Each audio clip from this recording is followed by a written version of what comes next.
to discipline your mind. Stop making excuses. Get after it where you are right now and repeat after me. I am in control of my destiny. Find that self-discipline and stop making excuses and stop depending on other people to bail you out. You've got more fight in you. You've got more strength in you. You've got more wisdom in you. There is no time for excuses. Most people give up on themselves easily. You know the human spirit is powerful. There's nothing as powerful. It's hard to kill the human spirit. When that alarm clock goes off at 4 or 5 in the morning, your mind says no. You just say, this is what we do. It's what we do now. It's the disciplined, desperate, dangerous mentality. And I don't care who you are. I don't care where you come from. I don't care what your story is. At the end of the day, you can win if you choose to learn the things that you need to do and then you can do them. I'm trying to be partying no more. Now it's time to create a legacy now. You had your fun. Now get to work. Now build a legacy. Because if you're not disciplined, then there's no business that can be done. You want to be more disciplined? Get after it.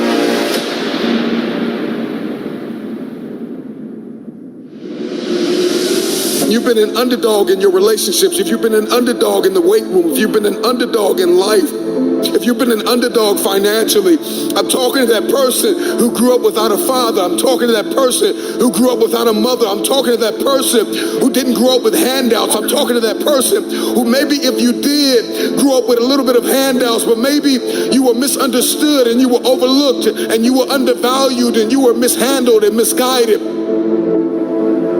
You got a dream to buy a house. You got a dream for better relationships. You got a dream to win a fight. You got a dream to get your family out of the hood. You got a dream to lose weight. I mean, whatever that dream is, whatever you have, that goal, that improbable feat, once you get it set, once you smell that, once you get a feel for it, a taste of it, and the underdog is an individual who refuses to live in the dark. They refuse to remain in obscurity. Good evening, sir. Good evening. Welcome, sir. Thank you. How's your day been? Well, bless God, sir. Yes. Well, thank God. Not bad. Yes, sir. Yes. Nice having you around already, sir. We appreciate you, sir. Thank you. Thank you very much. Okay. All right, sir. Yes. As soon as possible, we'll kick on. Okay. Yes, sir. Thank you. They refuse to live in stress and overwhelm and anxiety. They are somebody who is tired. Like when you come to the end of yourself, you got to get tired. Like you have to get tired. Tired. Something inside of you has just snapped. You got to get tired of being broke.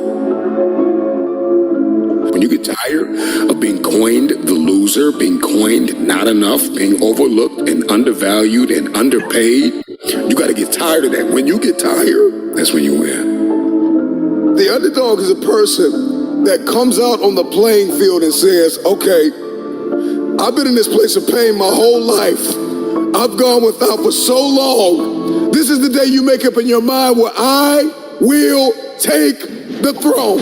I'm talking to that person that is acquainted with pain. I'm talking to that person that knows what it's like to come from nothing. And so you literally have nothing to lose. And the only thing that's in your head is a dream. The only thing that's in your head is I have what it takes to get to the top of that hill. Because I am not the wolf on the hill. I am the wolf climbing the hill. I have nothing to lose. Counted out, overlooked, undervalued, misguided, betrayed. Somebody who has been really dishonored, disrespected. Somebody who has lost everything, who people stop believing in, is a very desperate person. They're climbing a hill. They're trying to achieve a dream.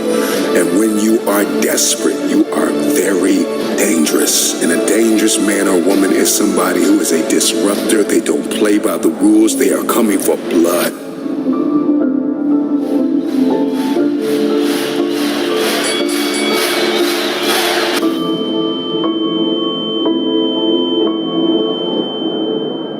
They are coming for blood.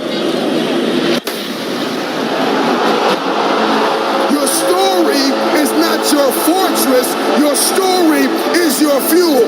When you doubt the underdog, it's like music to his ears. Tell me I'm not good enough. Tell me I'm not strong enough. Tell me I won't finish.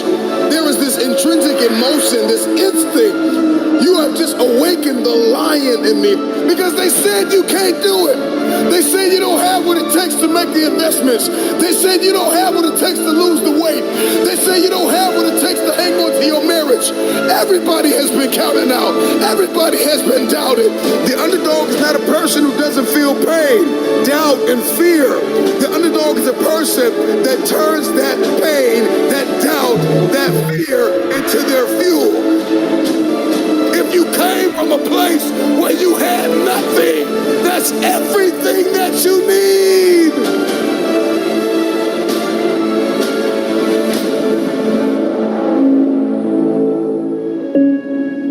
There are going to be times that you're going to just struggle and you're going to be tired and you're going to be weary and you're going to want to quit and you ain't going to have nothing left. But you still got to carry on. Live your life, ladies and gentlemen. Be excited about life. Regardless of the struggles, regardless of the circumstances, get excited about being above ground and not under it. Walk with your head up high and live your life. How many of you have been in a competition where you pushed yourself and you worked so hard and you pushed everything you had within you, and then you got so close to the finish line, your legs gave out. You didn't have nothing else left in your legs. You couldn't run a little bit further. You couldn't pedal that bike a little bit faster because you had nothing else left. That's when the grinder must come out. That's when you got to dig a little bit deeper.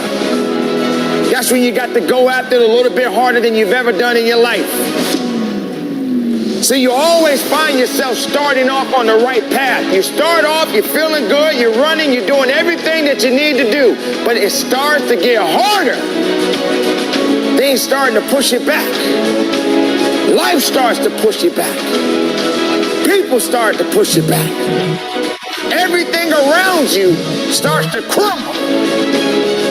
You have nothing else left to give. But then you got to find something else. You got to turn on that grind switch. You got to get down and dirty and nasty if you got to. You got to do what necessarily is going to take for you to get what you want. And you got to go out there with everything you got. For every moment that you have, this is the chance to do it. Just keep on grinding. The moment has come, and there will be obstacles that you must face. And for each obstacle, it will represent something about you. Your greatest victories, your greatest failures. But nevertheless, you must rise above it, and you must conquer every obstacle that comes your way. Are you strong enough? Are you willing enough? Do you have what it takes to do what's necessary to adapt and overcome? This is the moment that every living person that is at the start line is ready to cross the finish line.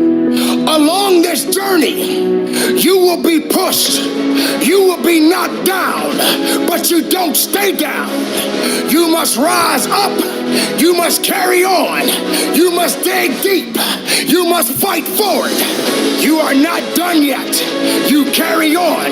The journey must carry on. You fight to the end.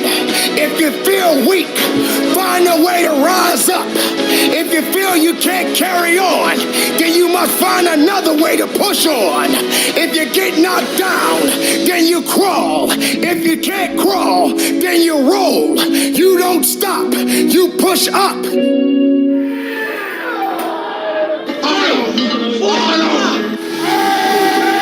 Your mind has to seek discomfort. It has to seek these difficult tasks. You have to enjoy it.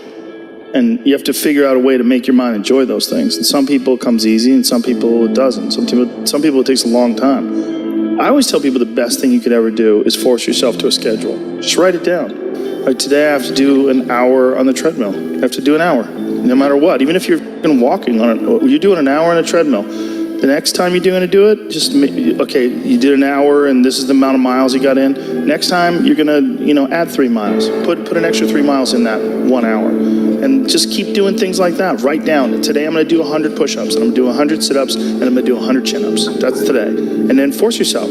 Force yourself to adhere to a schedule. Make a Monday, Wednesday, Friday workout schedule. Give yourself some time off, Like don't even crush yourself to the point where you can't do it. Make it so that you really appreciate those Tuesdays and Thursdays. But on Monday, Wednesday, and Friday, you're going to get after it, and this is what you're going to do. Most people just try to go work out, and you're kind of aimless, and you show up, and you pick up the jump rope, and you jump a little rope, maybe you hit the heavy bag a little bit, maybe you do some curls, but you don't really have an aim.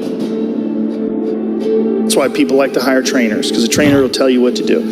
Well, you can tell yourself what to do. If you don't have money for a trainer, you don't even have to have fucking equipment. With bodyweight squats, sit-ups, chin-ups, push-ups, you could give yourself a brutal full bodyweight workout. And you can find these for free on YouTube. There's a ton of them. There's a ton of these bodyweight workouts you can do. Just force yourself. Write it down. Monday, Wednesday, and Friday, I'm going to do 100 push-ups. I'm going to do 100 chin-ups. I'm going to do 100 sit-ups. Even if it takes me all the day. Even if I have to do 10 and 10 and 10 and keep going all day, that's what you do. Do 10 push-ups, take a break for 20 minutes, do another 10. But get those 100 in. I don't believe in half-assing things. This life is short. If you get into something, get into it. And if you're not into it, don't be into it. And I think that insanity and greatness are next door neighbors, and they borrow each other's sugar. That's my that's what I've always said. There's something about mastery, like true mastery, that requires you to shut off massive. The anchor, if you are there, can you signal so that you start the program?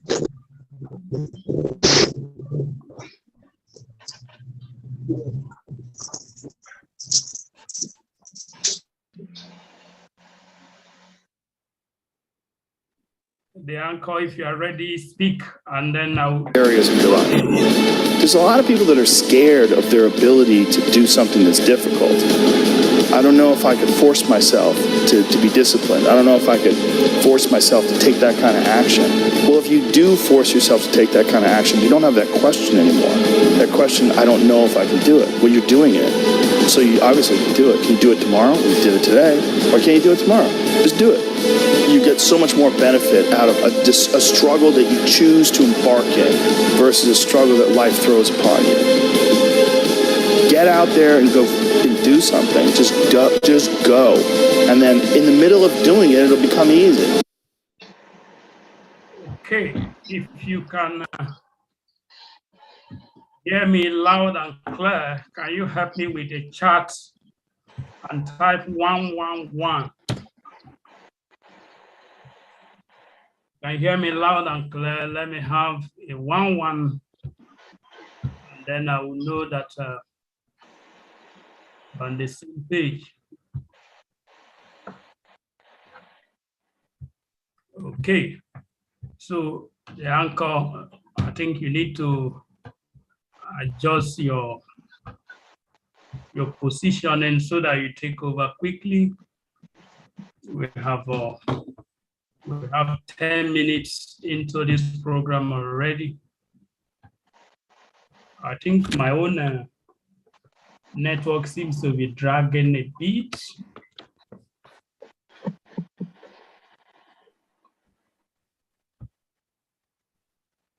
Okay, the 111 affirm that my network is clear.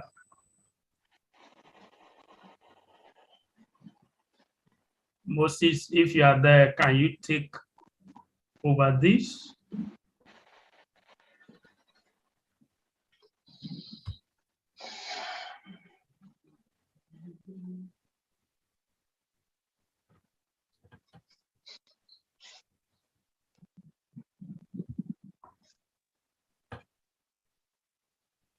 Okay, that's all right. That's all right.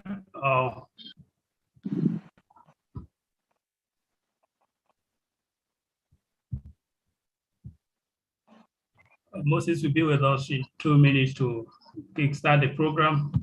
So I just endure 2 more minutes of some power. Even if it's not easy, even if it's hard, it's easier than not doing it and wishing that you had done it.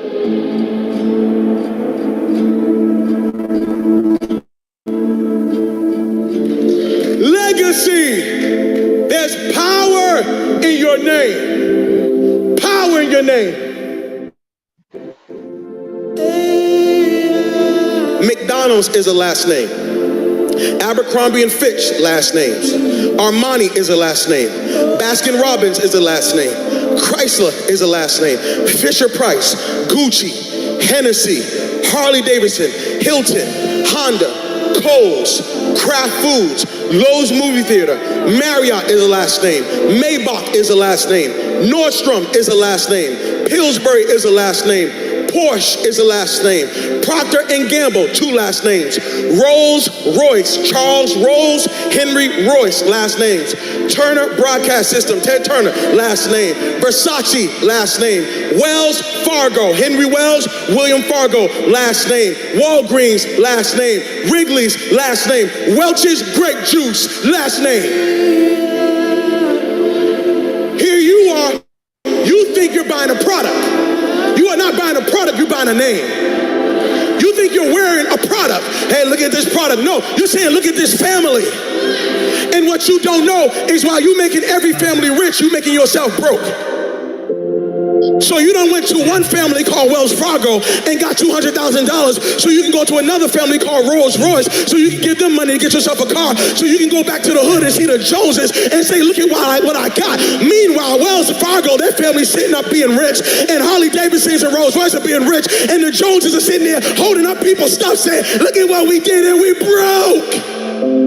What if I told you that your blessing is attached to your name? Part of the reason why you're not wealthy yet is because you keep trying to make Yolanda wealthy. You keep trying to make Tasha wealthy. What if you made Johnson's wealthy? What if you started thinking about your kids? What if you started thinking about your legacy? What if God started dropping Canaan and opening up windows of heaven? Because now you're not just thinking about you, you're thinking kingdom. There are some people who are... The anchor will meet us head on, and he will take it up wherever let us along the line.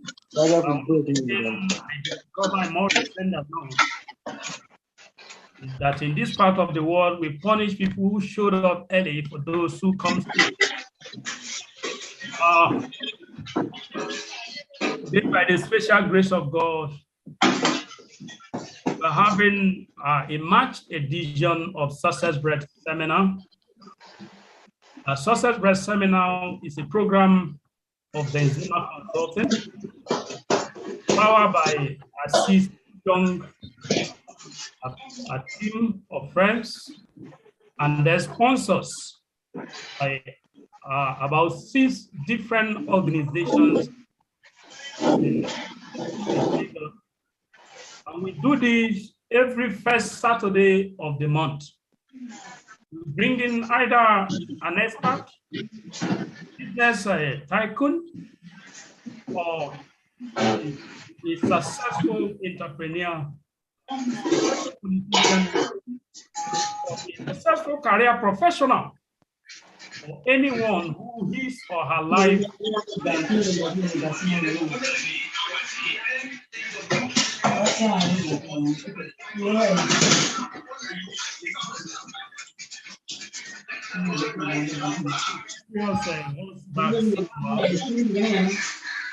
maybe the anchor trying to take over this, or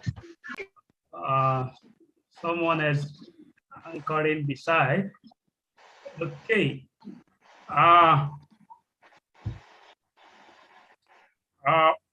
The person with the video, if you cannot hear us, please look to the left-hand side.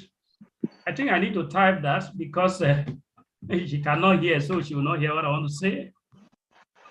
someone with video there who the audio is not on. We need to locate the left-hand side of the system and then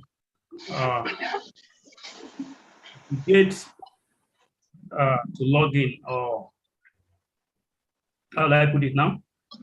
I don't know where I have that information now. Okay, so without taking much time on that, I will correct that when the program comes on finally. So we got to do this every first Saturday of the month here in the city of Lagos. Our Success Bread has been known for over 7 years now. Before we're doing it physically, and the pandemic has come to give us a better dimension whereby we can now hold it online. As I speak to you, this program is live on Zoom, and it's also live on YouTube, and it's also live on. So what that means is that after this minute or after this time out, thousands of people will have opportunity of watching and learning from the same informations that our experts shares with us. Just a few days ago, I was checking on the YouTube platform, and I noticed that about 2,000, I think 2,400 plus of persons visit to check out the video of different seminars we have been doing.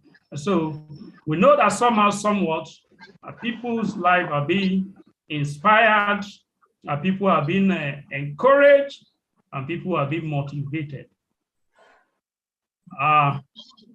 Okay, the anchor, if you are ready, Mr. Moses, to take this on and recognize the Success Bread team, our sponsors, and then I'll take it on from there. Thank you. The floor is yours. You are a co-host. You can mute yourself. Good evening, men and friends, like my boss taught me. Sorry for the little or slight delay. I want to welcome every one of us to Success Bread seminar for the month of March. You know, we've had series of programs in the past that have been very, very impactful, that, you know, that has touched lives, that has changed lives.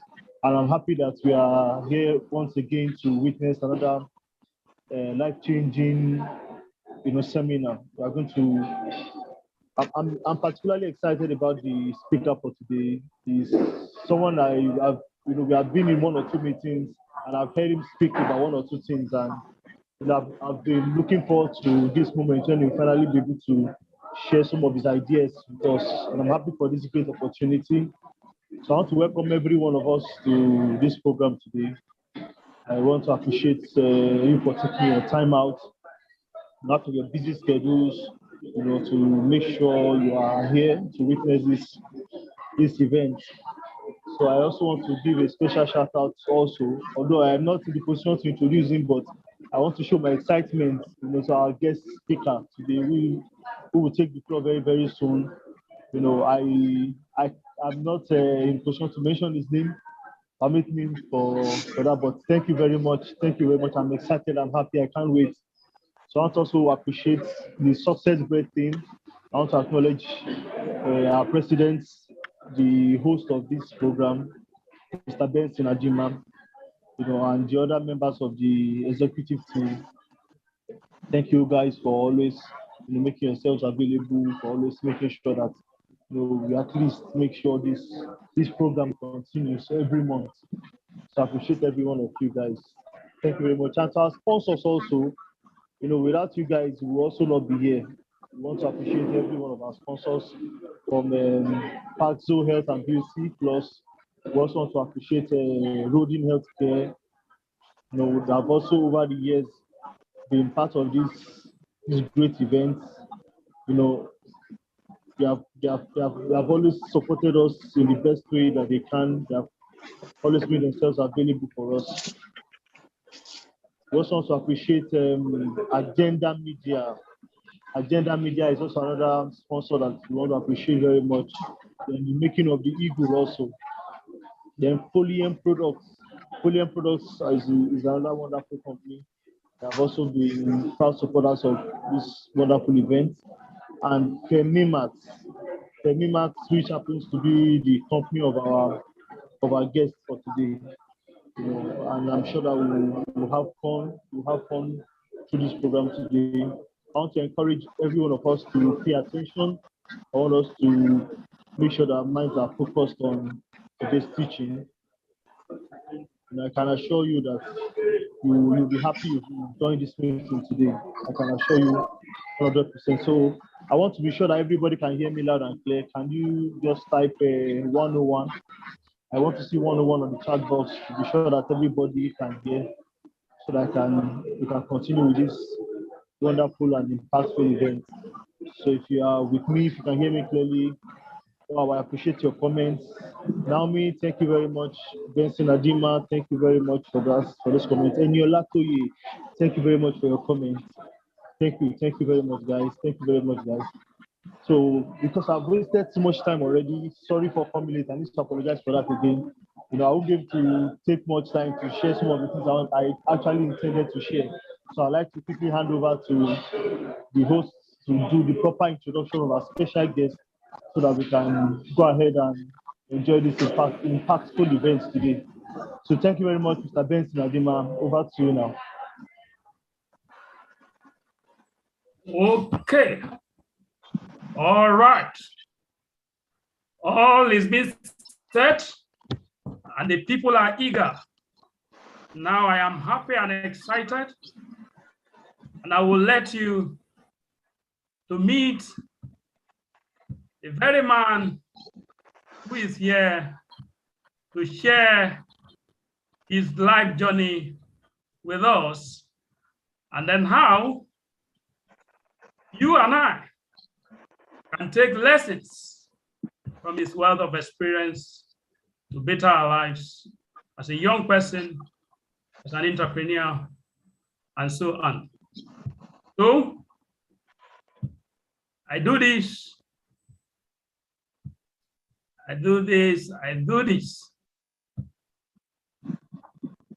Just a moment. It's like System is trying to tell me I have not said it fully. So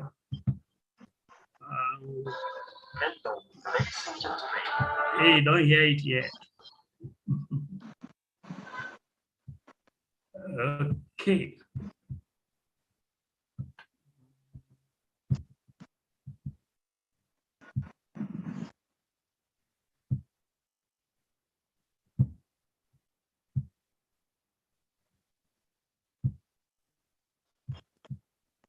Is here eventually. Join me as I welcome on stage John Taiwo Ajala, born about 54 years ago to late Mr. Arinfolami Ajala and Mrs. Ajibola Ajala.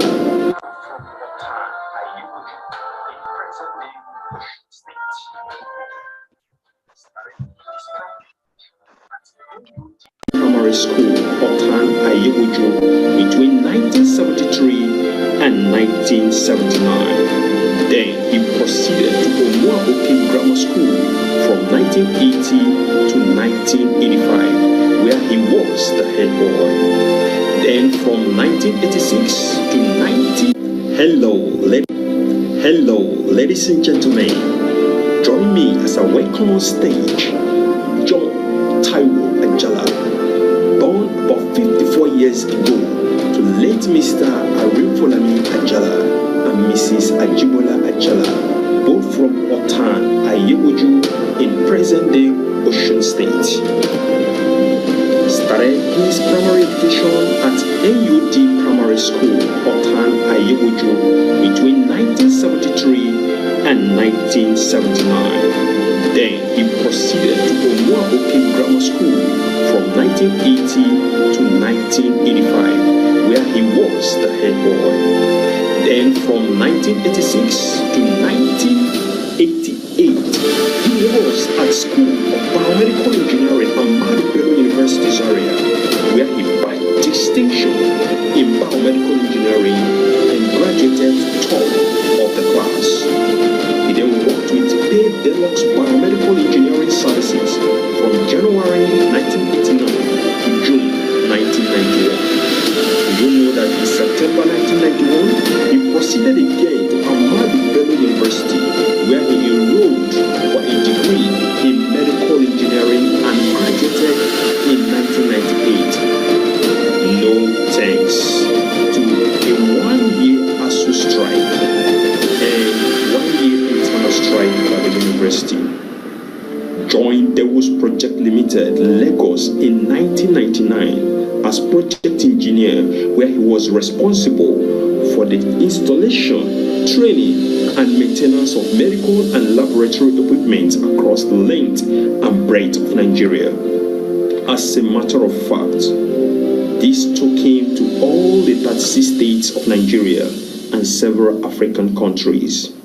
Left Dewos Project in 2004 after securing a job with an international organization as an engineer based in the UK. This job actually took him to all the continents of the world for training in various aspects of biomedical engineering and maintenance.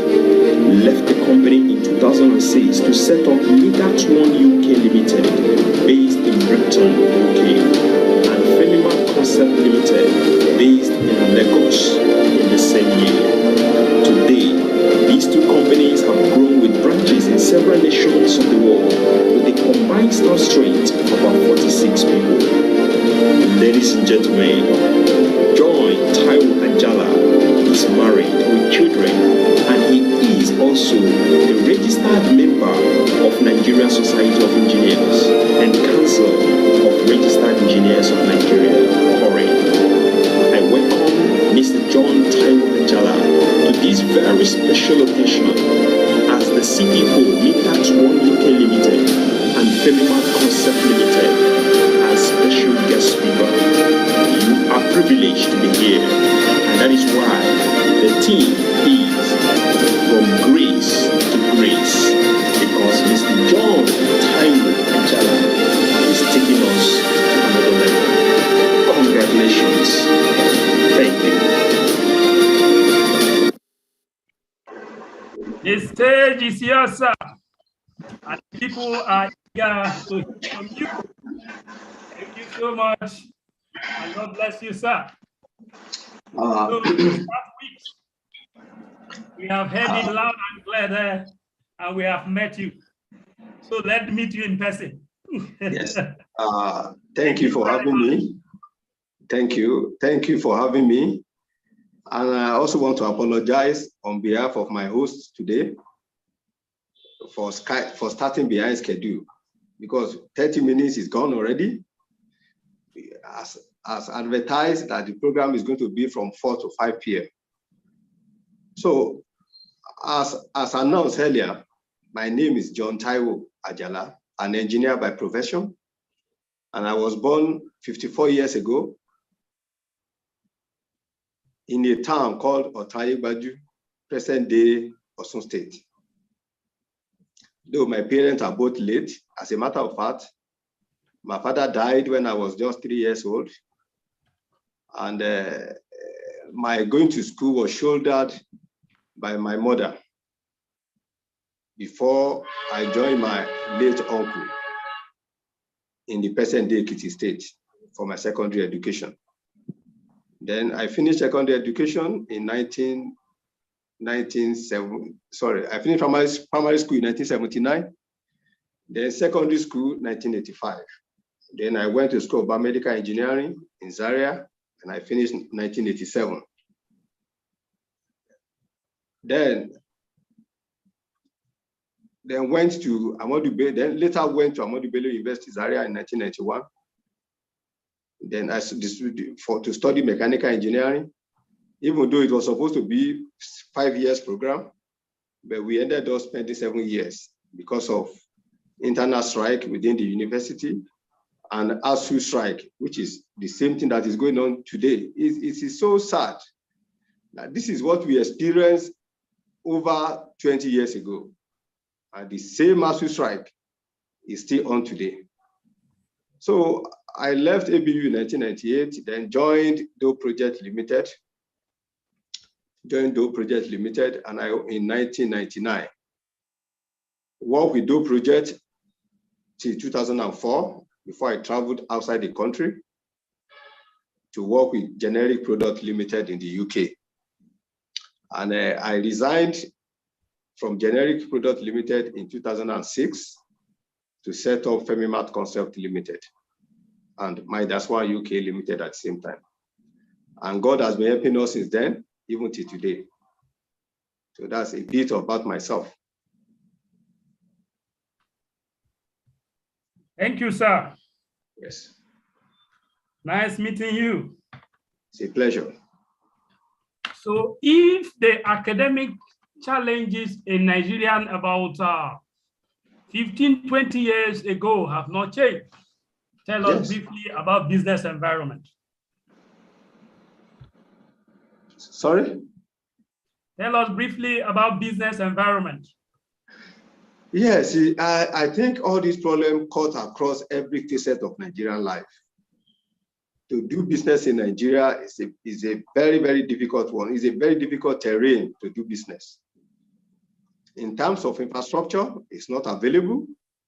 No light, no water. The roads are bad. Even communication, thank God for all this GSM now. Communication is a problem. And this, especially to the manufacturing companies, this increased cost of production. And at the end of the day, you discover that cost of importing, at the end of the day, will be cheaper than locally produced items. And at the same time, again, you can't rule out corruption in every facet of Nigerian life. Before you do any contract, you see people asking you to inflate it, people asking you to add to it, people telling you all manner of things. And you discover that even, for example, now to construct 1 kilometer of road in Nigeria, I think it's one of the highest in the world. Highest in the world. Cost of constructing road, even building, especially government building, because several factors goes into it. So Nigeria is a very difficult terrain to do business. Very, very difficult. Very challenging. Okay, sir. I want your emphasis on how you are surviving it. Yes, God has been helping us in the sense that one thing I like to say is that in anything one do in life, integrity counts. Integrity, truthfulness is very, very important. At times, people will offer you juicy things that, that's tempting. But when you know that even if you take that, you may enjoy it for a while, but it won't last long. So in our own area of business, we believe in integrity. We believe in supplying whatever we have quoted for, no matter, even if you are doing it at a loss, we will never compromise. And these things spread like a wildfire. When people know you for who you are, when people know that you are men and women of integrity, people tend to associate with people of integrity. So by and large, even regardless of the situation we find ourselves in Nigeria, people know our standing. People know where we stand in terms of business. So we are not too keen in making a large sum profit that will enable us to share with others, that will enable us to compromise our standard, that will enable us to compromise integrity. We would rather not do the business than compromising. So that people that know us for who we are has been coming to us and has been patronizing us. Yes. Oh, place of integrity. Yes. Okay. I'm sure we'll come back to this later, because this is a very critical ingredient that is lacking in our society today, especially among us. It's even happening among us, the young people, is getting worse. Yeah, okay. So we'll get back to this, sir. So it's like we have started from up now. So let's go back to the elementary so that we'll carry our people along. Okay. You have been an employee and now an entrepreneur. Yes. Describe your physical or your typical day as an employee compared to your day. You wake up 6 a.m. or 5 a.m. to 10 p.m. where you resign to bed or so. Just describe to us how your physical day look like now as an entrepreneur. Thank you very much. As an entrepreneur, gone are the days when I wake up 6 o'clock, go to work, come back home at 5 p.m. or close at 5 p.m., then make my way back home. I know for that day, work has ended. But as an entrepreneur, I don't have a closing hour. At times, I work 1 a.m., 2 a.m., 3 a.m., 4 a.m., 5 a.m. So when I wake up in the morning, the first thing is we have a family devotion. That is very, very important, key in our home. So we have a family devotion. After family devotion, I cannot even say precisely this is where I'm going to end the day. At times, on my way to the office, I may just receive a call asking me to come to maybe Abuja, to Sokoto, to Maiduguri, for around the whole country, for one thing or the other regarding our business. So that's why in my room, I always have a bag ready, packed. When I wake up in the morning, I get the bag ready, that there might be a need for me to travel that day. And if there's no need for me to travel after our devotion, family devotion, I come to the office, then fill the routine of the day. So that's how my typical day is. I can't say precisely, this is where I'm going to be today. It depends on what is going on around me. And like I said earlier, I don't have a closing time, depending on what we have to do. Wow. Get done. As an entrepreneur, you don't have a closing time. Yes, there's no closing time. The young people on this platform, I hope you are learning. Those of you who always watch your time, it's 10, I need to be in bed. As an entrepreneur, if there is a need for you to have meeting by 3 a.m., you should stay alive. Thank you, sir. Wow. Okay, so how can you describe the beginning of your business? We're in a generation of quick fix. When you go to fast food joints, you just go there, before you know it, the food is ready. So we want to duplicate that into almost everything. But as an entrepreneur, thank you very much. Endure that early days of business that is always rough? And then how do you survive your own? What is your advice to young people who are starting business? Yes, thank you very much for that question. For anybody that is starting a business, for me, I used to say, the first issue is not money. Money is not the main issue. The main issue is your own vision. The main issue is your own determination. The main issue is what you intend to achieve out of life. And that will be your driving force. For example, when we were starting in 2006, I must say it to my audience that I can say that we don't even have up to 50,000 naira. It was that rough. We started in a one-room apartment in Surulere in 2006. And yes, another thing for would-be entrepreneur, like I've mentioned earlier, you must be ready to go extra mile.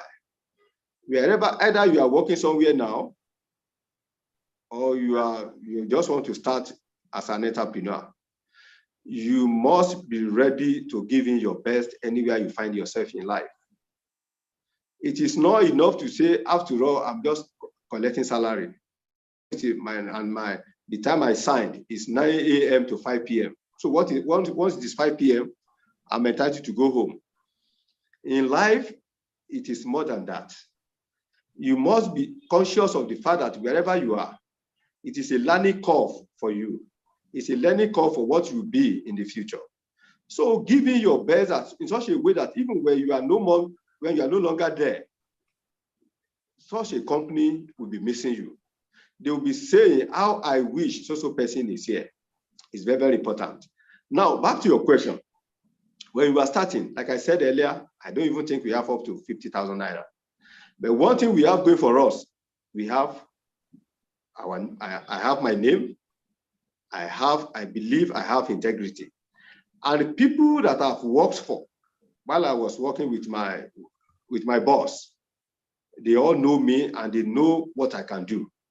There are occasions that I have to go either for maintenance, for repair.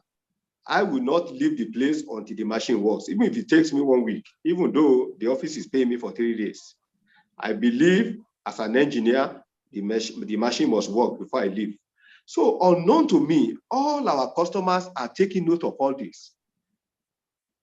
Going extra mile, call them, even when we don't have anything to do with them. I call our customer to find out how are they doing, how are they faring family-wise. That everything is not about coming to work, coming to do business. I want to familiarize myself with them. I want to know them. I want to be intimate with them. So I call them occasionally to find out how they are doing, how their family are doing. And when there's need for me to go and work, I go there to work. So when I was starting, I went to meet some of these people. Some of them even told me that they expected me to have done this earlier. So some of these people said, well, look, we don't have money to give you, but we know your capability. We know your ability. We know what you can do. So the only way we can assist you is by ensuring that we give you jobs. And immediately we registered the company in 2006. Shortly thereafter, a professor, I wouldn't like to mention his name, a professor in one of the universities, called me and said, look, I know we have some money to spend, and I know you can deliver. So that is how he gave us a job worth 50 million naira in 2006. Now, this is where financing needs comes in. We struggle to raise finance, to raise money to do this project. Money was not forthcoming. Even though the project has a time lag, has a time frame that we must deliver, we were given, I think, four months to deliver. So 1 month, 2 months, 3 months, we will not be able to order anything. But I have that confidence in me, and I have confidence in God that God will make a way. So I travel, call brothers, call sisters, call relations, if they will be able to raise money for me to do the project, but it was not forthcoming. So I want to thank God for my wife. So she now said, look, I couldn't sleep. It got to a level that I couldn't sleep. I was disturbed. And even the professor that gave us the job was disturbed. That time is running out. We gave you 20 items to deliver. You have not even delivered anyone. And if the time elapses, the project will be cancelled. And it will be an insult to him to award a contract that was not done, that was not delivered. So I was worried for the professor that gave me the job. I was also worried that I will not be able to deliver. But thank God for the tenacity of purpose. My wife linked me up with a brother to a brother of his friend. We were in the UK I was in the UK that time. So, and I've come several times to Nigeria to see I can raise funds, which was not forthcoming. So I was tired, I was discouraged, but I still believe that I will get it done. And that is one of the strengths God has given me. I don't believe anything is impossible. I believe whatever challenges one is facing in life, there will be a way of escape. So the man said I should come and see him. Initially, I was reluctant because I've been to Nigeria 3 times and nothing came out of it.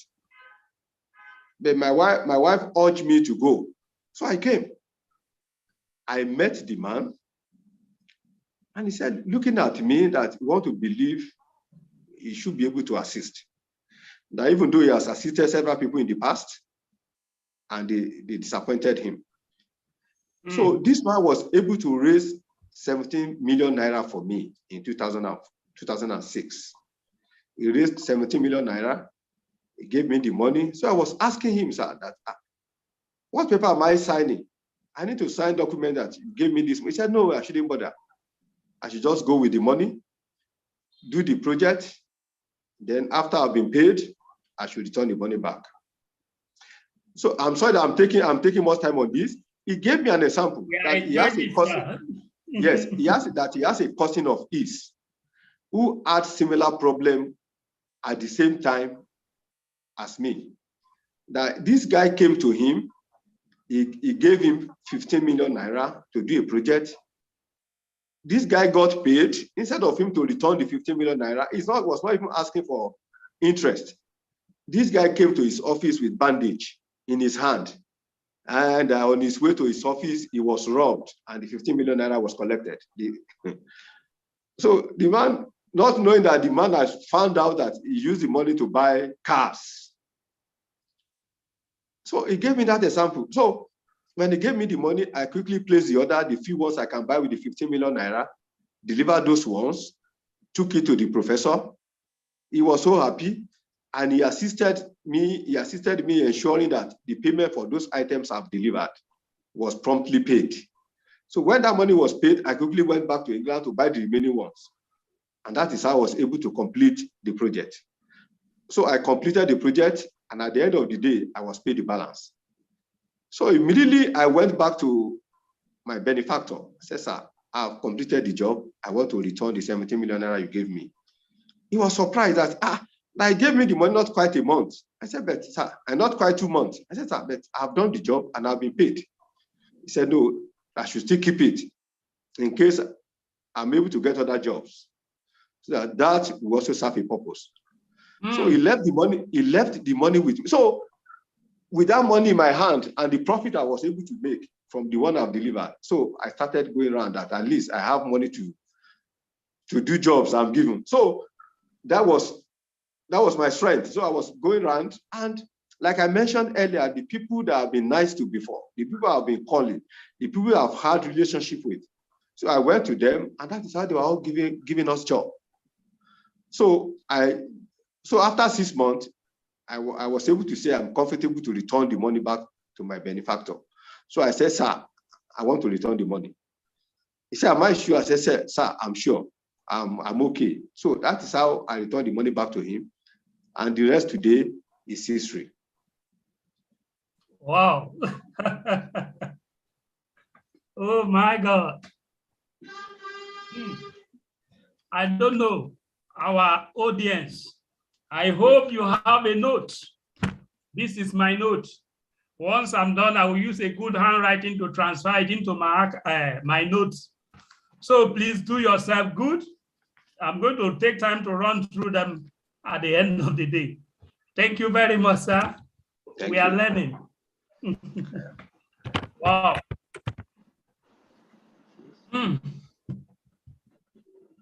So, sir, in this world, you made mention of, you believe that to every challenge, there is a way of escape. Yes. I'm a motivational speaker, and I believe so much in the power of motivation. And more recent than not, I'm discovering that motivation alone is not sustaining. There is discipline, or there is a place called, or something called discipline. Yes. How did these two factors make, or how will I put it now? How did these two factors, how did you use two of them in your journey? The place of motivation, the place of discipline. What motivates you, and how do you sustain discipline when the journey becomes rough? Okay. Thank you very much. Yes, let me start with motivation. What motivates me in life is meeting deadlines. Is meeting targets. Is meeting a goal that I've set for myself. Is also learning new things. Learning new things, and also working well as part of a team, and mentoring and coaching others. These are what motivates me. Now, in terms of discipline, you see, in life, as an entrepreneur, you know, one thing you should have at the back of your mind is that, unlike people that work from 9 to 5, at the end of the month, they are sure of salary. Your own salary comes from what you do. It comes from what you do. So you must be disciplined with money. You must be very, very disciplined with money. How am I saying this? When we started in 2006, and after I've done all the projects I mentioned, I talk about, I could afford to buy a car that time, but I refused. There was a car I brought from the UK, even though it was a bit getting old, I was still managing it. And I said, car is not my priority.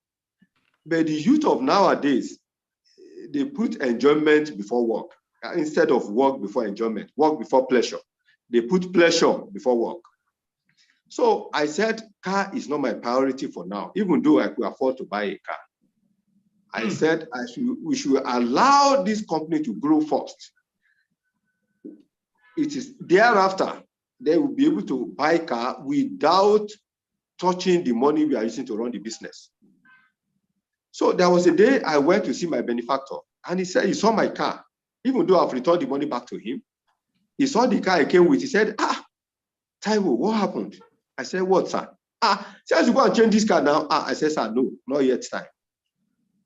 Then he made a statement. He said, look, he wanted to hear what I'm going to say. So in life, we must discipline ourselves. Somebody who will go far in life must be a person of discipline. You must know where to go. You must know what to buy. You don't buy things you don't need.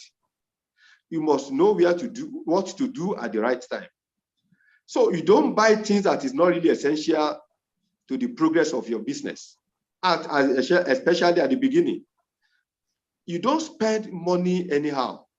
Not like the Bible says. Bible says money develops wings and it could fly away. Even if you have billions could develop wings and fly away. So just like you said, to buttress your point, motivation is not enough. For an entrepreneur that's going to grow his business, he must be very, very disciplined. Discipline with time, discipline with money, discipline with words, and discipline with the organization of the business. There must be a clear cut. We could joke, we could do anything, but when it comes to your business, people must know that it's your life. Your business is your life, and you must not joke with it at all. So it is very, very important that a would-be entrepreneur is very, very disciplined in the way he comports himself and the way he comports his business. An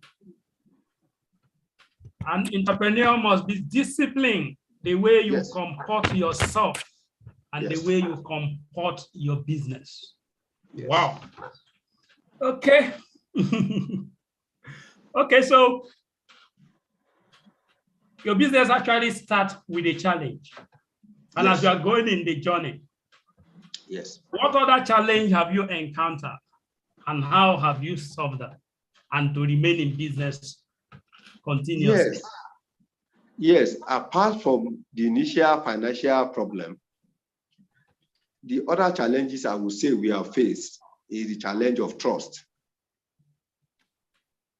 I discovered that in Nigeria,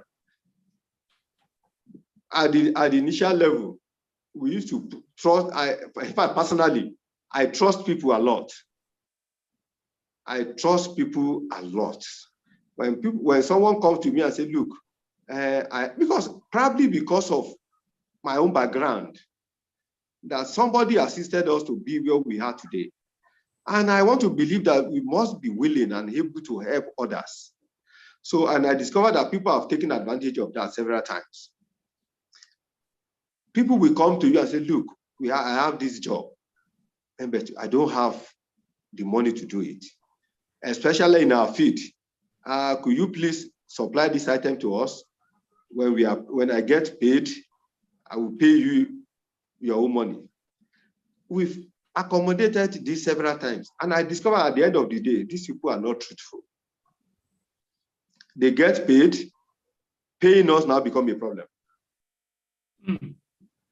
Paying, and that is part of the challenges we are facing as a nation. We are not very, very truthful. Nigerians as a whole, we are not very, very truthful. And that is why when somebody, especially when some people, I thank God for the people that we work with. I thank God for my colleagues. I can vouch for everyone. I believe so much in everyone. They are so sincere and so straightforward. But the people we do business with, very few of them are trustworthy. And this has affected us a lot. I can give you an example of 2 examples. There's one, can you imagine a man of over 70 years old? One we expect that after 70, what else do you want in life? Than to make peace with your God, than to make peace with your maker. You can imagine a man of 70 years old, lying, dubious. 2 of them came to us at different times and from different places. They came to us that, look, we have this job, which is related to what we do, but we don't have the means to do it. Please, this is what we can afford to pay. When we finish, when we supply, when we are paid, we'll pay you your balance. We have done this. We supplied this item. We installed. We trained. We did everything. For them to pay us now become a problem. It was from one issue to another. In fact, we have to take this case to court. We are still in court till today. And this, I'm talking of men they are 70 years old. So we can imagine if men of 70 years could do this, then where are we? So in Nigerian system, truth is lacking and it's so unfortunate. And you see some companies, they have people working there, and the mission of the people working there is what they can make for themselves, not for the growth of the company. We used to have a haulage firm where we have about 40 trucks. We have 40 trucks, plying the length and breadth of Nigeria. Then you discover that these drivers, what they are after is what they will make for themselves. There was a day, for some of them, when they travel, immediately left Lagos, they will park, drain the diesel in the tank.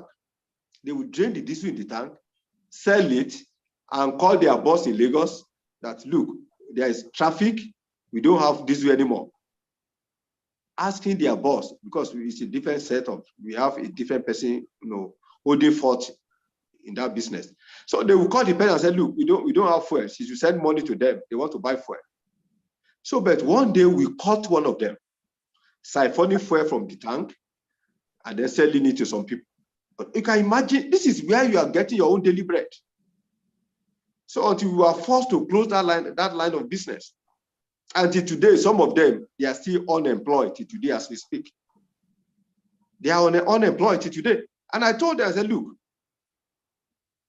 if we force us to close this business, it is you that will be affected most. Because we have other business we are doing. So that is how, apart from the financial aspect from the beginning, truthfulness was another challenge we faced. But God is helping us. It's unfortunate that people, and this has affected so many people in life, people that you think, okay, you should be able to assist to also grow. But at the end of the day, you don't know their intention. You don't know their intention. So this has rubbed off on others who will have been beneficiary to such help. Wow. So with all these challenges, yes, what is your favorite aspect of being an entrepreneur, or your most satisfying moment as an entrepreneur? Thank you very much. Yes, what I would say what I would say, my favorite time as an entrepreneur, one is being an employer of labor. I'm very, very happy about it. Being an employer of labor give me satisfaction. That is one. Then two, I derive satisfaction in doing something I enjoy doing. I derive so much pleasure in doing what I enjoy doing. Then I also derive satisfaction in seeing my vision coming to reality. What I've envisaged in life coming to reality. And also my driving force also is, because the key thing for an entrepreneur is to build wealth, is to make money. So each time we work and we make money, we make profits, I'm excited. I'm excited about it. And then the last one is legacy. Entrepreneur allow legacy, even when you are no more.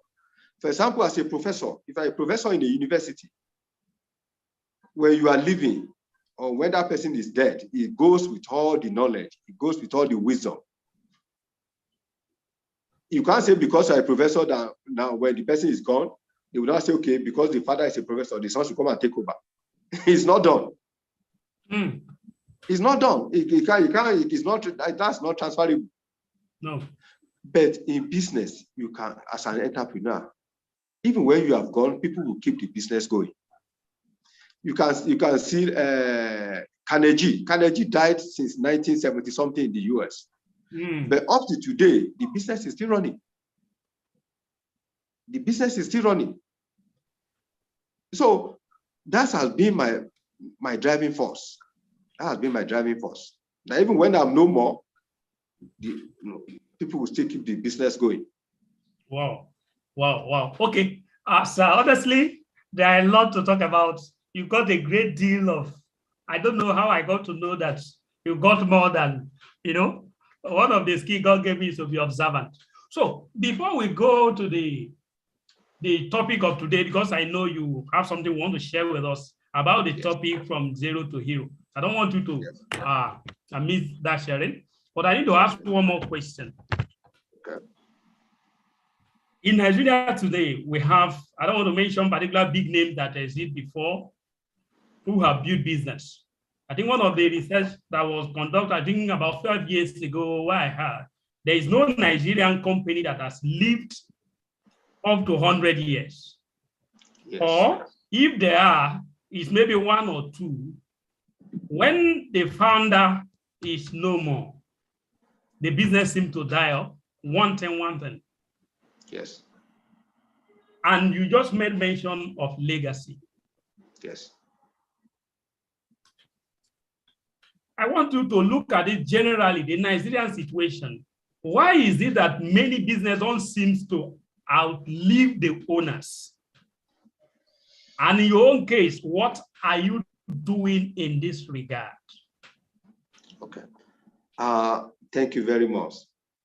In fact, I believe my project director is also watching this program. And these are issues we talk about most of the time. You travel, let me start even with football. You see, Arsenal was founded in 1880 something. You see Manchester United, 18 something. You see Liverpool, 18 something. You see hotels built over 200 years in England, and they are still doing business. So we have talked about this several times. What exactly is wrong with us in this part of the world?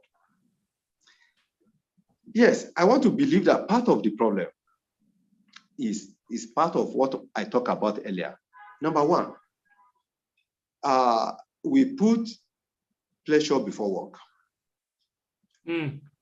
Then number two, we Nigeria, we believe in man no man. Instead of all doing things straight, we believe, and that is what is killing our business, because this boy is a brother to my friend, without even seeing whether he's capable of the task you are giving him, because he's a brother to my friend, so I must employ him. Either is capable of what the task is applying for, because it is man, no man, you put him there. So now you discover that at the end of the day, because you have employed many incompetent people, at the end of the day, you discover that most of the job lies on you. You discover that you'll be the one doing 70% of the job. So when that person is no more, 70% you are doing will show. But Nigerians are than us employing competent hand. And that is what I can say we have in FemiMart Concept Limited. God has blessed us with competent hands. That even if we are not there, we believe they will keep the work going. But part of the challenge, part of the problem is that because man, no man, we want to employ people that are not competent. And that is what is going for. Because I've even sat down in England to ask most of these companies, how are you doing it? The mere fact that you are the founder of the company doesn't give you any liberty to just employ anyone, to just bring in anyone. There are laid down rules to be followed. And this is where we are missing it in Nigeria. The moment your brother, your in-law, or whatever comes and you say you're not going to employ them because they are not competent, trouble will start. And they will say, can you imagine? I asked my son to go and apply. Even though I've been the one that sponsored him in the university, I asked my son to go and work with him, he refused. There are two different things. You can, if you have money, if the guy is not competent, you can give the son money to establish in areas where he thinks he can do well. But it's not compulsory that that person must work with you. It's not compulsory. And that is what is killing business. Employ mediocre people that you know they cannot fly while you are keeping them. And you yourself knows, but because you want to satisfy someone else, it's killing the business. So, like I said earlier, one confidence I have that regardless what happened, we have competent hands in FemiMart Concept Limited that will keep the company going. Either I'm there or I'm not there. Even if I'm not in the office for months, we have people, competent hands, that are doing the job. But when you have mediocre as your staff, you discover that the moment you are not around, even for 1 week, nothing works. You discover that nothing works. And that is how you will know that what will happen when you are no more. If you are not in the business for 1 month and the business is finding it difficult to float, then you don't need any prophets to tell you that when you are no more, that's the end of the business. So the right way to go is employing the right set of people, competent hands, smart guys that you know will do professional jobs. Thank you very much, sir. Thank you. We celebrate you dearly. I believe you want to take water in 1 minute while I take in this jingle. Okay. All right, thank you all for being there. This is Success Bread, reaching you live and direct from Lagos. Lagos is a commercial city here in Nigeria, in West Africa. Today, we're talking to you on the subject from grass to grace. And we are getting live and direct conversation with a man who has big business in Nigeria and in the United Kingdom. His business acumen take him all over the world, to many parts or to almost all the continent of the world today. The business running live and direct in Nigeria and in United Kingdom. And we don't do this alone. I have a team of young men, 6 of them who have agreed to be part of this. Their names are Moses, John, Israel, Lady Kemi, and Lady Veronica, and 2nd John. And also we have an organization that commit their resources their times and energy to advise us, to finance us, and to support us, both morally and direction-wise. We have them just on the screen. This is the website of Benzema Consulting, underdeveloped and getting better by day. And right here, we have the names of our sponsors. I want to believe my screen is shared and you are looking at it as I speak. We have to the left hand there, a Foliem system. Foliems is into a computer and accessory. And we also have Making the Eagle. Making the Eagle is, I think that is not showing clearly. I need to drag up a bit. Okay, Making the Eagle is a mentoring organization that is powered by one of our sponsors. All these offices are located and head office in Lagos. We have Pazo Health and Beauty. Pazo Health is a one-stop place for all things health and beauty in Lagos. And also we have a Rodin Health Limited, a HMO organization that provide quality, on-time, and affordable health need across the country. And they are trying to plan overseas. And we have Agbenda Media, which is into indoor and outdoor advertising, and is one of the leading media specialist firm, also located in Lagos. And then we have Femimat Concept Limited, which we have the MD CEO today speaking to us live and direct. A wise man once said, the secret of men is in their story. Until you know what they know, you won't be able to do what they do. That is why Success Bright is committed to bringing you live conversations with live entrepreneurs, successful business experts, to bring you insight, strategies, nuggets, and inspirations that will help you to build a successful business. Sir, before you talk about the subject of from grass to grace, I'm looking at some of my dear friends here. Some of them are still in the pay employment. Some of them, after school, they are starting their own business at a very peripheral level, very small, I mean. One of the greatest questions I got asked by a young colleague is, how do I raise money for my business? Today, I believe you have not mentioned the net worth of your business, but I believe your business is worth nothing less than, if I mention $1 billion, it will not be wrong today. But you just mentioned you start this business with 50,000 naira. And today the business is running UK and in Nigeria. What is your worth? So that my friend, who her business is still at the stage of even 20,000, 30,000 naira. And my friend is aspiring to build that business to become an empire. Number one, how can they raise capital? What must they do at this stage beyond the capital to take their business off the floor? Thank you, sir. Thank you very much. Like I mentioned earlier, I believe strongly that capital should not be an impediment to achieve one goal in life. The first thing is, like I've mentioned, your own vision. What do you intend to achieve? When you have a vision, the vision will be your driving force. It is the vision that will make you to summon what you initially thought is insurmountable.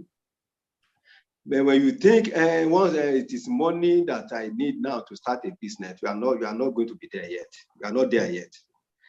When you have a vision that, I want to achieve this in my lifetime. Even when the road is rough, when you are going through challenges, raising funds, you will not even see it. What you'll be seeing is the goal you have set for yourself. Is the goal of what you want to achieve in life. Nowadays, raising funds. Nowadays, if the vision, if after sorting out the issue of vision, now you believe that this is what I want to achieve in life. Raising funds in this part of the world, yes, I know, could be a challenge. And like I was telling somebody in our office some time ago, and I said, Bill Gates, Mark Zuckerberg, if they were to be Nigerians, probably they will still be rotting in their villages. Because no matter how good the idea is, when you are nobody in Nigeria, you take it to bank, you take the idea to bank that please, I want to borrow $1 million. They will say, how much? You say, because I remember that Bill Gates started his business with $1 million loan from the bank, even as a student. But if a student in Nigeria go to the bank today and say you want to borrow $1 million, not even $1 million now, 1 million naira, they will look at you and say, this guy must be a thief. They want to borrow me for where? They will ask you to go and bring your grandparent birth certificate, great-grandparent birth certificate, or the landed property of a great-grandfather. But this should not deter us. We should not be deterred. It will happen. It has happened, like I mentioned, it has happened. 2005, I went to all the banks. Even though I went with the award letters, I asked them to verify from the university that, look, we can make photocopy. Go to the university, find out if these letters are genuine, if this award letter is genuine. Now, I'm going to do domiciliation. That, okay, that when the university is paying, the university will write, the university even agreed to write to the bank that, okay, we are assuring you that this payment will be made to your bank, so that you can deduct whatever you have given to this man and leave the rest for him. What else? The university agreed to that extent, but still the bank refused. And this is another challenge we have in Nigeria. We have people with ideas, people that even little amount of money, 500,000, could make a difference in their lives. But the bank is not there to help. So in a situation like that, what would the person do? My advice is this, depending on the area of the business the person is looking at. And that is why I said earlier that integrity counts in life. Integrity is very, very important. Going extra mile wherever you are is very, very important. You don't know who will help you in life. But nobody also wants to help somebody you are not sure you will get your money back. So, like I said, now the prof that assisted us is not, I don't know him from anywhere. I'm not related to him. We are not even from the same state. But like I said, I used to call him, go there, work, spend days until the machine works. These are part of the issue. So if the money is not forthcoming from the bank, if you are a man of integrity, you should be able to probably, okay, start little with wherever, depending on the kind of business you want to do. For example, now if you want to sell, you should be able to approach the people selling the product by starting small. Okay, sir, can you give me item worth 20,000 naira, for example, 50,000 naira? I can give you my original certificate. I can give you this thing to keep. I can do all this or that. So what the person wants to see is sincerity of purpose in you. And when he give you the item, and that is what is critical now. You might say, okay, when they see your seriousness, you might say, okay, no, you don't even need to give your certificate. I will try you with, for example, item worth 15,000. So when you take the 15,000 naira, you return the money back. You sell, you return the money back. Later, I will increase it to 20,000, 20,000 to 40,000. Before you know it, 100,000. Before you know it, 1 million. But truthfulness is very, very important. Integrity is, your word should be your bank. I'm going to return it, you must return it. Not that you'll be giving excuses. I was sick, so I have to spend part of the money. You are eroding your integrity. So that person will not give you anything in the future. So don't be afraid to start small. And part of the challenge of nowadays is they want to start very big. The example I gave is that we started in a one-room shop, one room office in Surulere, one room. So don't be afraid to start small. Start within your means. start with the little you have, and God will increase it. Wow. Thank you, sir. So to go great, you must be ready to start the way you are, Yes. where you are, and with Yes. what you have. What you have, yes. And then you also say integrity is the currency. Yes, when the of bank business. builds. Yes, of entrepreneur. Yes. All right. So taking you back to the message, sir. How do one move from grass to grace? From zero to something? Yes. I'm happy you have. I'm from I'm nothing happy to something. Okay. Thank you. I'm happy you have made the work easier for me. You have defined what is meant by from grass to grace. You have defined it. I think from zero, from nothing to something. So that is very, very important. And example abound everywhere of people that move from nothing to something. I will start with the Bible. When we look at Mark 10, verse 46, I'm a Christian, so I cannot do without going to the Word of God. When we look at Mark 10, 46, we can see blind Bartimaeus. Blind Bartimaeus. Even when people were shouting him down, he was not deterred because he wanted to see. Even as people were shouting him down, he was not deterred. He was increasing his voice that he could see. And you can see the grace of God in his life. Somebody was begging by the roadside, now become an evangelist on the road, testifying to what God has done in his life. Another example is Joseph. Even his beginning was full of hatred. He was so loved by his elder ones in Genesis 37. But little did they know they were actually helping him so he could fulfill his destiny. So, my brothers and sisters listening to me tonight, when the enemy wage war against you, don't worry. They are just paving way for your ascension to the top. So don't let them bore you with the details. I don't want to bore you with details here. So whatever the challenge, whatever the interest, just bear in mind that they are just pushing you, paving way for you to the top. Another good example in the Bible is David. Even his own father forgot. It was see him as inconsequential. He did not even remember him. The father did not even remember he had a son in the bush. No. We all know the story of David. He ended up being the king of Israel. Very well. Another good example is Esther. We know the story of Esther. Very well. How he emerged to be the queen. So in our contemporary world, another good example is Obasanjo, from the prison to the president. Another good example is our father in the Lord, Ali Gio, today. You can see who he is today.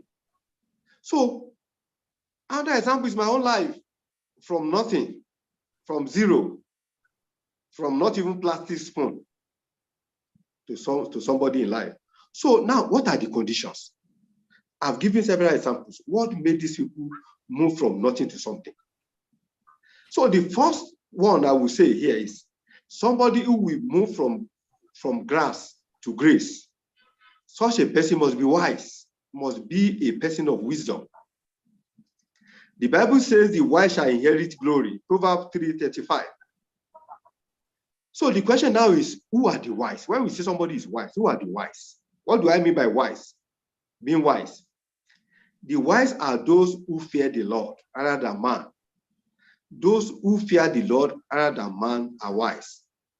We saw in Esther chapter 3 verse 1 to 2, book of Esther chapter 3 verse 1 to 2. We read of how a man was trying to play God by having all men bow before him. Contrary to his expectation, Mordecai refused. Mordecai said, we rather worship God than man.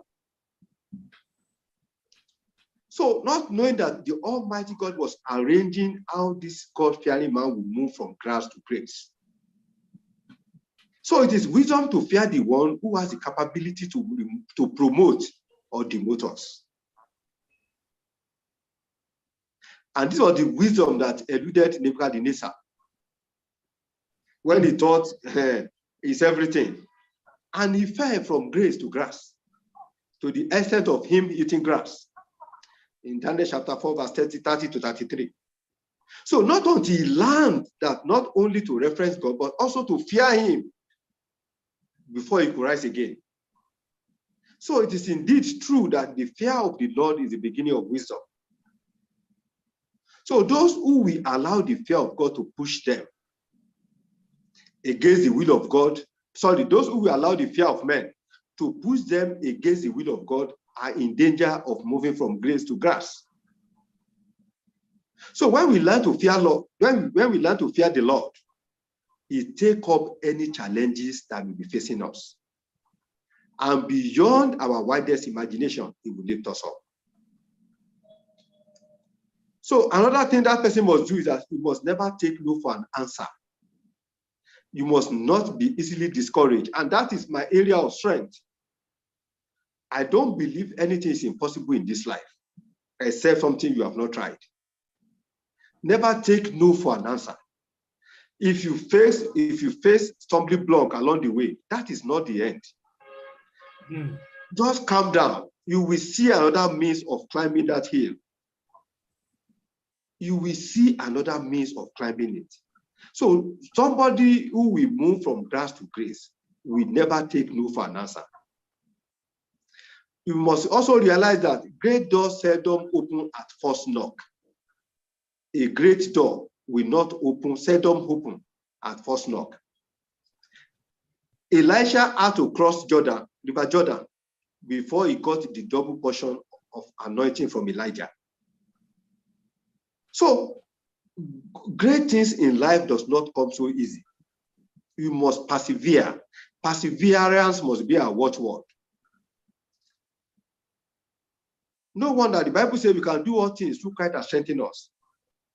So, person that will move from grass to grace must never take no for an answer. Then number 3, such person must be a man of prayers. I have not seen a greater force than the force of prayers.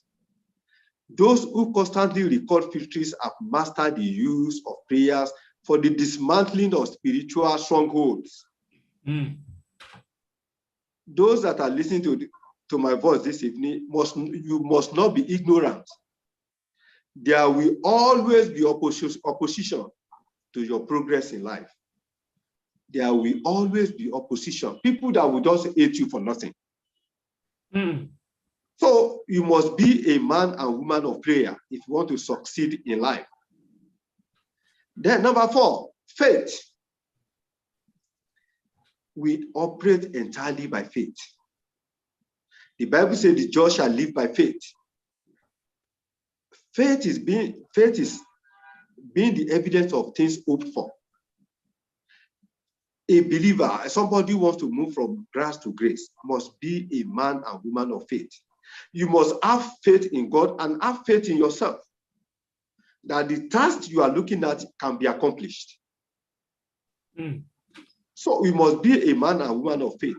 Then number 5, honor your parents. Very, very critical. Someone who will move from grass to grace. Exodus 20:12, honor thy father and thy mother, that your day may be long upon the land which the Lord has given thee. Prayer from parents works like magic. I'm sorry that I'm taking our time here. I'm going to stress on this. My mother, my late mother, I was in primary 4. I discovered that the mattress my mother is sleeping on is not too good. A primary 4 boy. And I said, I want to change this mattress, even though I don't have money. So I went to my friend and said, if there's anybody, I don't mind doing manual work. I don't mind following people to the farm to go and labor so that I can change my mother's mattress.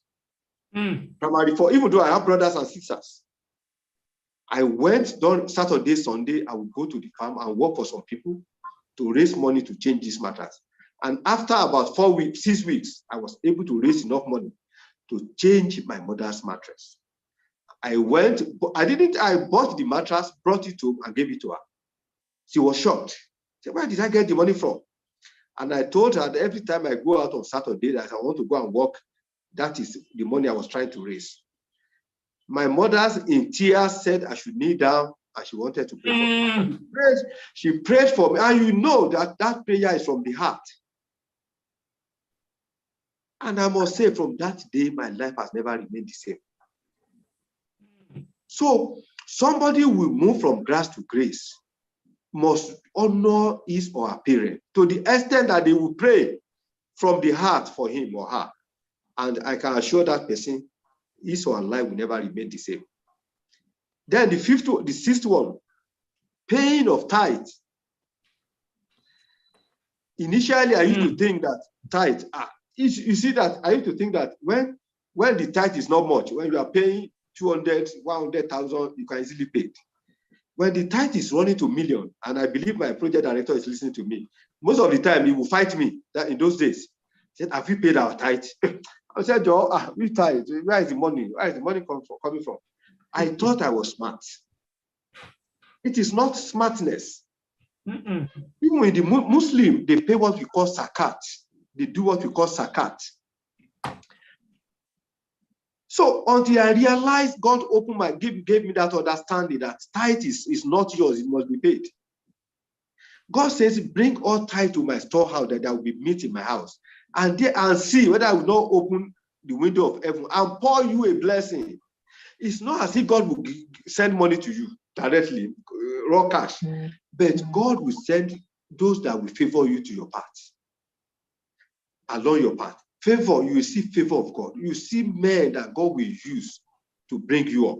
So somebody will move from grace to grace must be a tither, must be somebody who pays zakat to God. Then number 7, he must be ready to go extra mile. And that's another thing that is lacking in our world today. People don't want to do extra. They want to do according to a job description.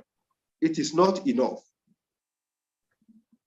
The company I worked for before, Do Project in Lagos, we closed 6. When we closed 6, I would still stay behind and see what other things I could do in the office.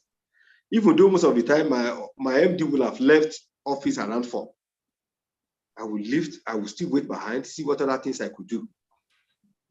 I was not doing it for eye service. It was not even there to say that maybe I was doing it for eye service. But I just believe if there are other things I need to do, I must do it. Not knowing that he was taking notice of all this. There was a day he sent me to Asari in Bauchi State as an engineer to go and install some equipment. So, according to the procedure of our office, when you finish, you come back, then the admin will go and process the payment. I said to my own thinking, I said, Asari is far. I'll finish the installation. Why do I need to go back?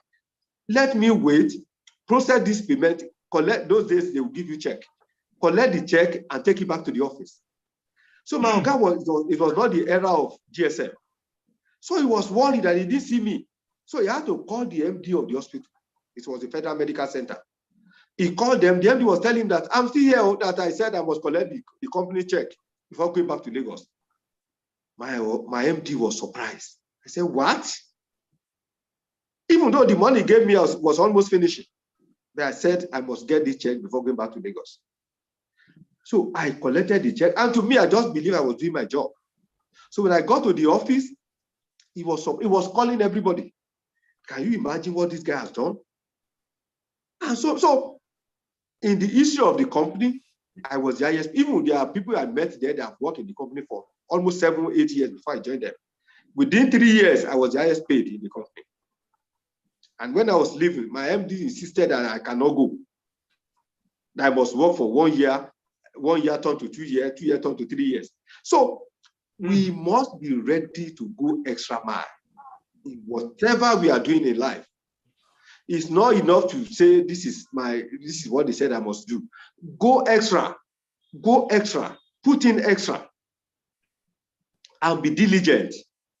Diligence is another important factor. Then number 8, before I round up, number 8. We must never be idle in life. either in our secular job or in our spiritual life. We must never be idle. The Bible says, whatever your hand findeth doing, do it well. It's not an excuse to say, I'm looking. So when you see people sitting down at home saying they are looking for white collar, they've not gotten a job, not in this Lagos. If it is ice water you can sell, start selling ice water. People will buy it from you. It's a fallacy to tell me that there's no job, that's why I'm at home. If it is ice water, you can start selling that ice water. You don't know where God is taking you from that ice water. People that will help you in life, you may meet them by selling ice water. So start doing something. Start doing something. You must not be idle. And also, either in the mosque or in the church of God, you must not be idle. You cannot trade with God and run at a loss. You must not be idle in the church, neither must you be idle in the mosque. You must find something doing. God says He will. When you are doing work for God, there is no way God will also not do something in your own life. You must not be idle. So finally, you must be a giver. You must be a giver. No matter how small in life, you must give. So God loves us unconditionally. His blessings always come with conditions. Even in the life of people I've mentioned in the Bible, there are some certain things in their life that God sees in them before God favored them, before they receive the grace of God in their life. So we also have a role to play if you are going to move from grace to grace in life. And you must be seen to be doing those roles. So in conclusion, I don't know what your present status may be or may be looking like. Maybe you come from a poor background like myself. Never allow it to push you to the ground. Never allow your background to push you to the ground. Your glorious future is a certainty in Christ and in God. If Joseph was so much favored that he moved from prison to the palace in Egypt, then it takes a favored man to move from grass to grace.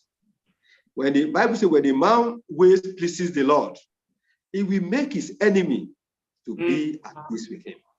So, beloved, if you want accelerated promotion that will move you from grass to grace, the secret lies in the fear of the Lord. We fear God, we will achieve several things in life. So, wow. Those are my thoughts. Wow. Please, if you are getting value, can you just go to the chat room and type value? Because I know the number keep increasing. No one has been able to go out. It's amazing. My note is full, both left, both sides. Wow. Hey, I don't know which one to take out. All of them are just nugget eating me here. I'm just underlining them. Oh my God. I don't want to take much time because we have taken a lot of time already. But I must ask this.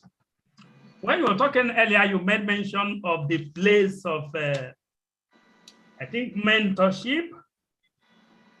Made mention of the place of mentorship under the question I asked about what motivates you and how do you sustain your motivation. You made mention of the concept of a mentorship and then learning new things.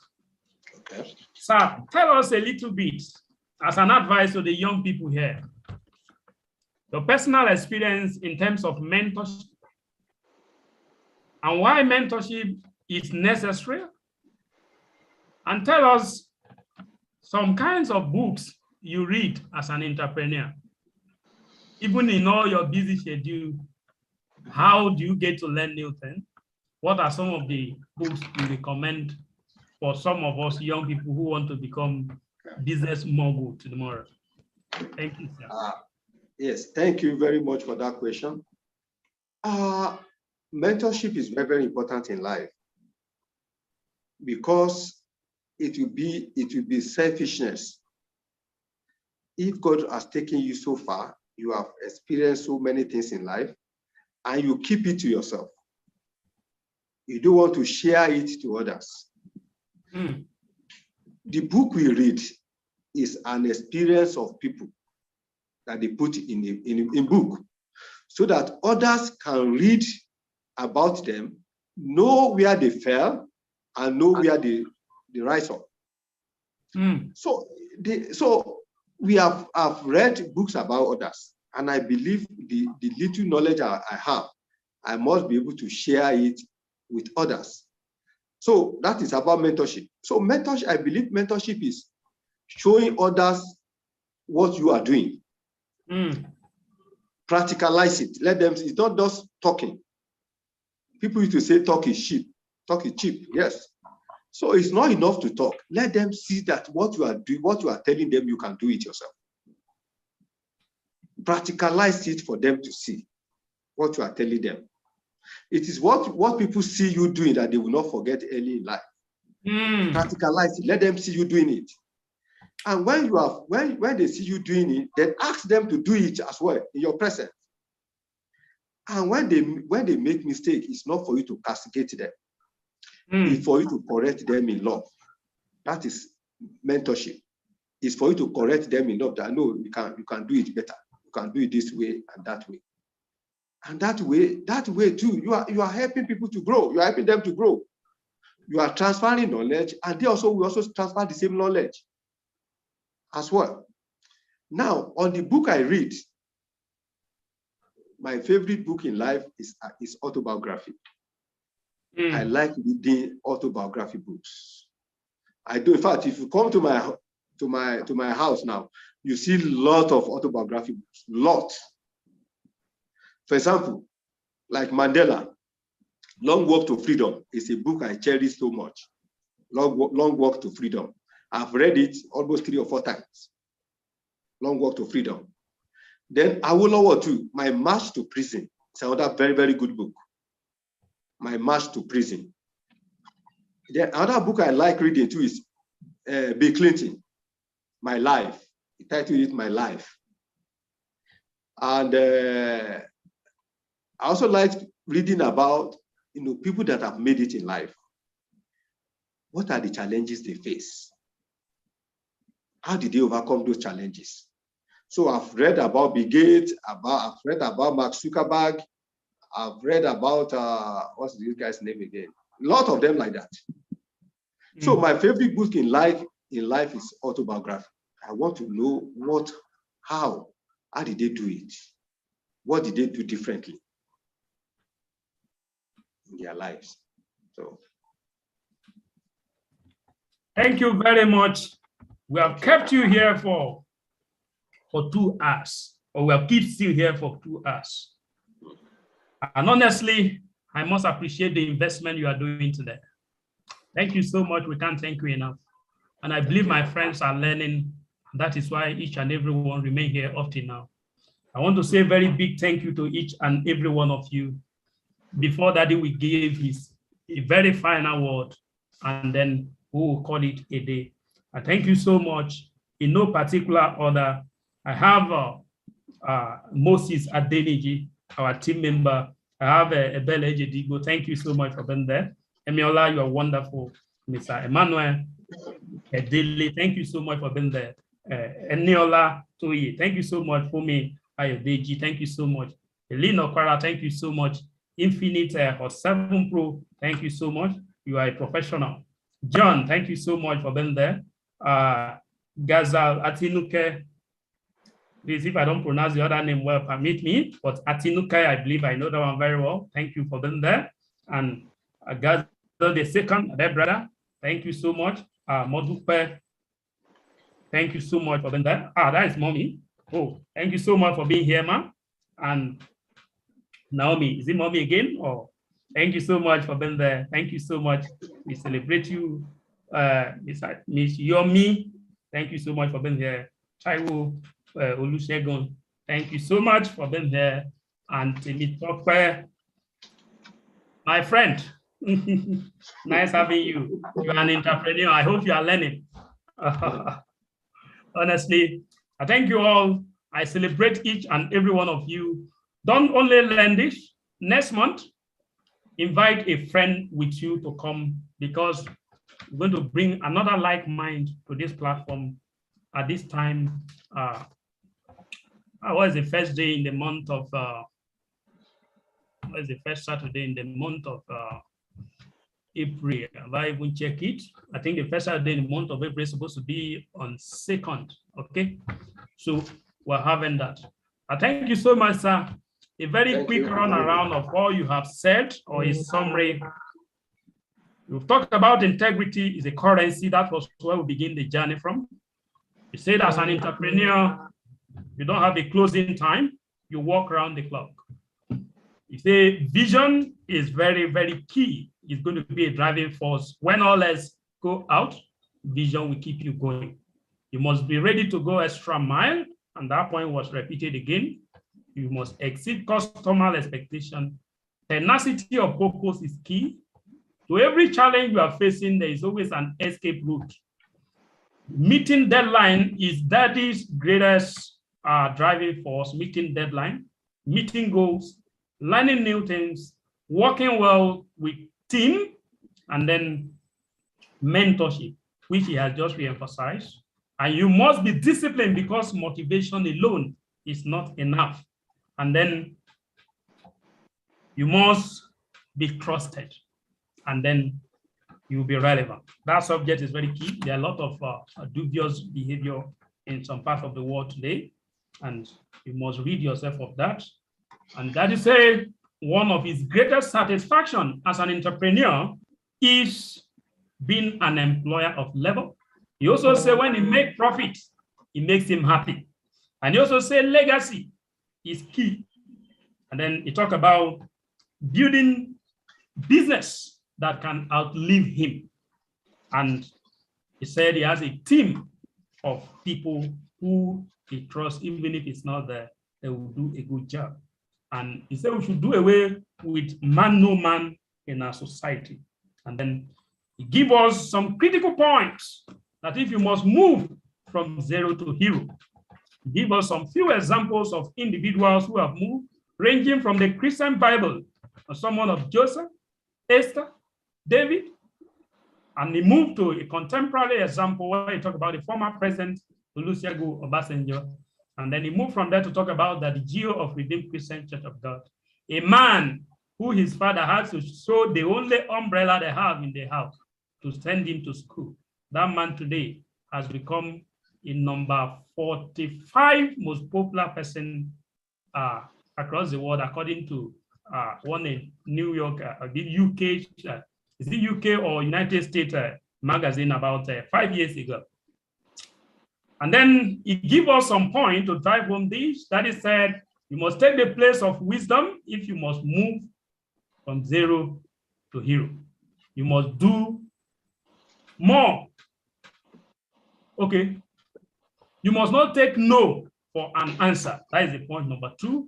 And he also said that great things don't just happen. It takes time. It takes tenacity of purpose, it takes commitment. And then he talks about prayers. The wise man once said that a great victory are won in the place of prayers. And he talks about faith. And he talks about how you need to honor your parents. And he gave his own practical life example. You need to pay your tithe, very key. And then you must go extra mile. Go extra mile. Do more than you are paid to do. And then you must be diligent. That is a subtopic under that. And then the point number 8, you must never be idle, not in the city like Lagos. That is word, exactly, not in the city of Lagos.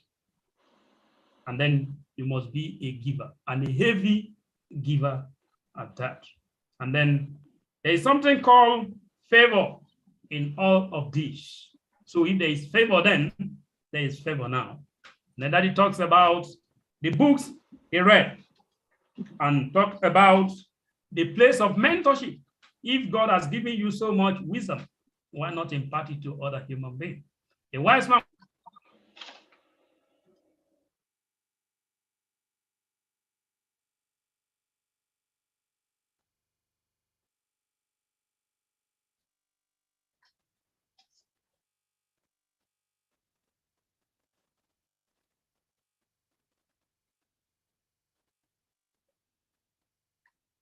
one sec.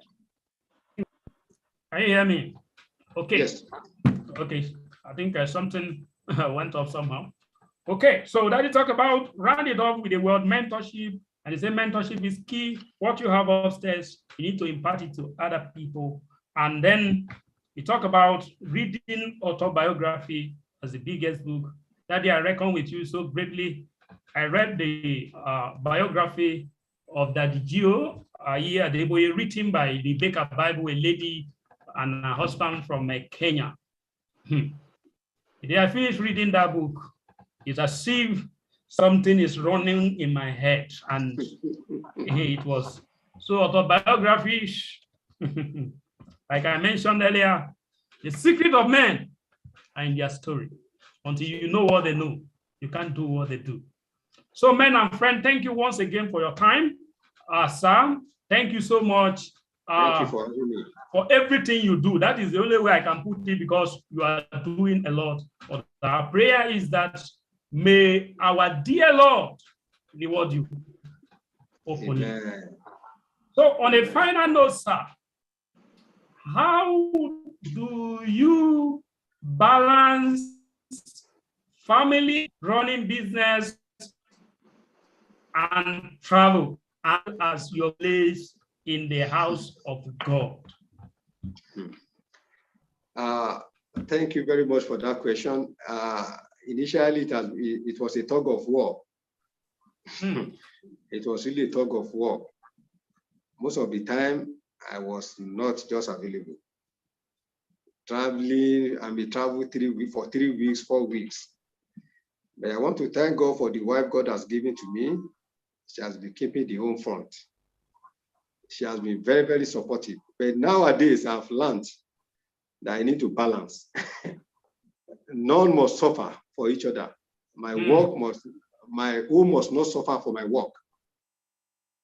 So I ensure that, I balance my time. Whatever little time I have, I enjoy it with my family. Wow. I enjoy it with them. I enjoy my time with them anytime I'm around. So. Balance with the house of God, sir. You see, in life, just like Psalm 127 verse 1 says, except the Lord build your house, they labor in vain that build it. So once one have that understanding, that by strength shall no man prevail, by your own strength you can achieve nothing. So I ensure that God is number one. In my life, God is number one. So when you make God number one in your life, the job is done. But if you want to rely on one strength alone, you discover that you just live a life of struggle. You live a life of struggle that will not amount to anything in life. So no matter what, time for prayer, time for church, except if I'm not around. If I'm around, nothing will stop me from leaving every other thing to go to church, to go and thank God who has done it this far, or thus far. Yes. So nothing should take the place of God in our life. We should not start giving excuses, because when we were looking for a job, when we were nothing, we were praying to God to come to our aid. We should not now start giving God excuses, as if you are making him to regret answering your prayer. And now I have to go for meeting. No, nothing should take the place of God in our lives. Thank you very much, sir. Thank you. Like I said earlier, we can't thank you enough. And coming in with your team is another great advantage tonight. Thank you to each and every one of you. Thank you very much, sir. And thank you, Puzzle Health and Beauty. And thank you, FemiMart. FemiMart is into a supply and maintenance of medical equipment across the world. And Puzzle Health and Beauty is another sponsor based in Lagos. Rodin Health is another sponsor in Lagos. And then Foley M Limited is our other sponsor in Lagos, and Making the Eagle is our other sponsor. All reside in Lagos, and Agbenda Media all reside in Lagos. Look forward to see you in the month of April, on the 2nd of April, and then the massive one will come in the month of May, where we're going to have our annual seminar, where we'll have like 3 to 5 speakers. Daddy, thank you so much for this investment. We will never forget it in hurry. May our dear Lord bless you and your family for everything you do. So this is where we draw the curtain, and thank you for being patient with us. I thank you, Moses, also our co-anchor, for make this possible. Thank you, sir. Thank you. I want to thank Benzema Consulting for having me today. And I also want to thank Moses Adeniji for anchoring the program. And my prayer is God will continue to promote Benzema Consulting. Thank you. We will go from glory to glory in the mighty name of Jesus. Amen. The purpose of God for creating Benzema Consulting will be fulfilled in your lifetime. Amen. In the mighty name of Jesus. Amen. So shall it be. Amen. Thank you very much, sir. So thank you very much for having me. Have you seen a humble man today?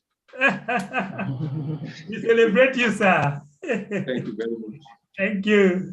Thank you very much, Mr. Benson, for this opportunity also. Thank you, Moses. You know, and like I said earlier, you know, I said it at the beginning that I'm sure a lot of us will be surprised with what we'll gain today. I'm sure a lot of people are blown away already. So we appreciate you very much, sir. God bless you very much. Thank you very much for having me. Thank you dearly. Thank you. All right. And have a wonderful weekend. You too, sir. Okay. Thank you.